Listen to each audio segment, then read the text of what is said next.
Welcome to NicoCosmica. I thought it might be fun to do a brief video on personal libraries and book collections. This is a bit of mine, and I wanted to do it for twofold reason. First, in my past, I found there were occasions when male adepts or high priests would look down on or at their female counterparts because of a perceived lack of intellectual rigor in the occult sciences.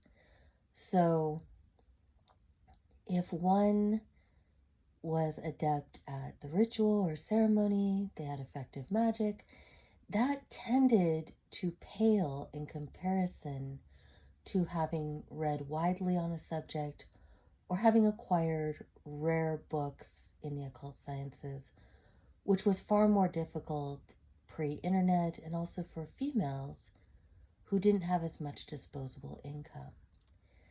So this is just to point out that a female adept's library can be just as varied, just as vast as a male. She just may not want to show it off. One of those reasons was at the heart of many witch trials, and that was because a female who took pride in her looks, who had land, who had inherited money, or who showed her belongings to nosy neighbors or publicly, was at risk of being attacked and stolen from, whether that was an all-out attack or that was through the system of accusations. Much of the witch trials tended to be rooted in jealousy, a want of power, or a land grab. And that included personal belongings. And that's something I experienced myself when I was 17 and similarly attacked. So this has been a long process in coming to terms with that time and being public about what was done. And that brings me to the second point, which is, as you may or may not be able to see, since this video is purposely blurry and dark, my personal library does have occult books, some magic. It has a lot of folklore, some surfing, natural remedies, beauty, but it also has fiction. And for Kindred, witch fiction about witchcraft, tends to pose the least amount of problems for us when it comes to humans writing about the subject, because witchcraft is such a personal pursuit. And we do not practice witchcraft in the sense that humans would identify.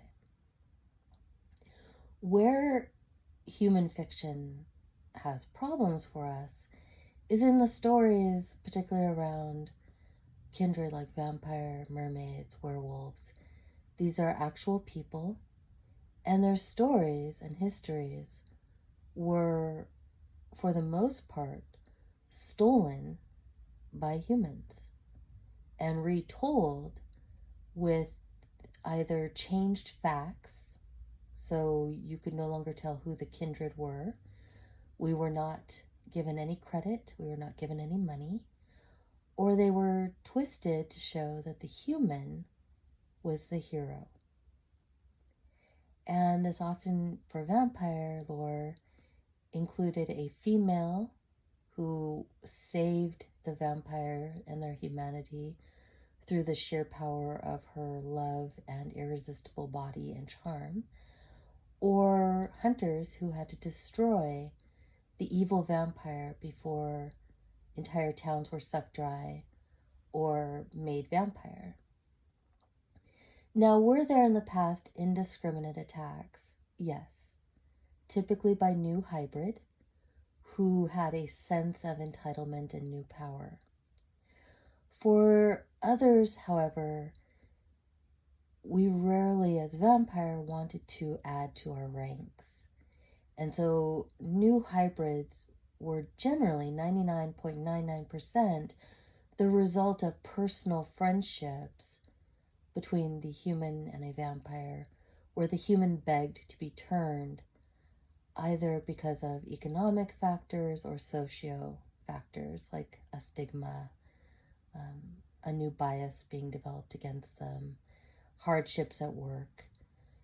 And they would pester the vampire until the vampire relented.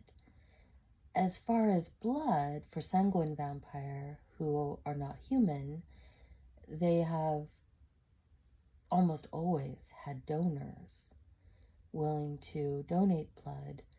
And that's particularly true for a royal vampire, or vampires of the lineages, where taking indiscriminately of humans was not just stupid and gross, but could be dangerous. But these stories were often told and propelled through society by hunters who wanted to drum up business as to how evil the vampire were, or the werewolves. Now, could they do horrific things? Of course, just like humans. But we, as kindred, don't enjoy the stories about vampire and werewolves as much because they are written by humans for humans.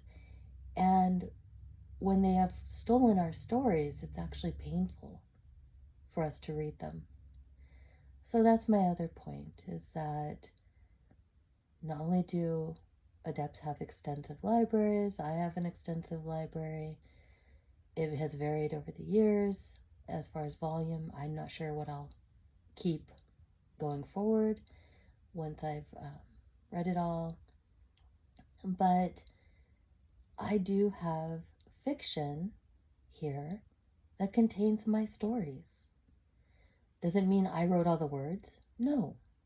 But some I did, under duress, and many were influenced by my life.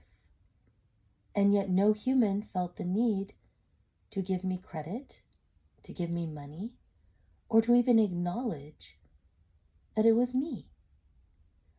They felt more comfortable saying my kind did not exist, or my kind were inherently evil, and so deserved to be punished or mistreated. So I'll pan up a little bit to show my collection. This is just a part of it. And I would love to see other people's collections and what they like to read. So that's that. Keep on shining. I hope you enjoyed.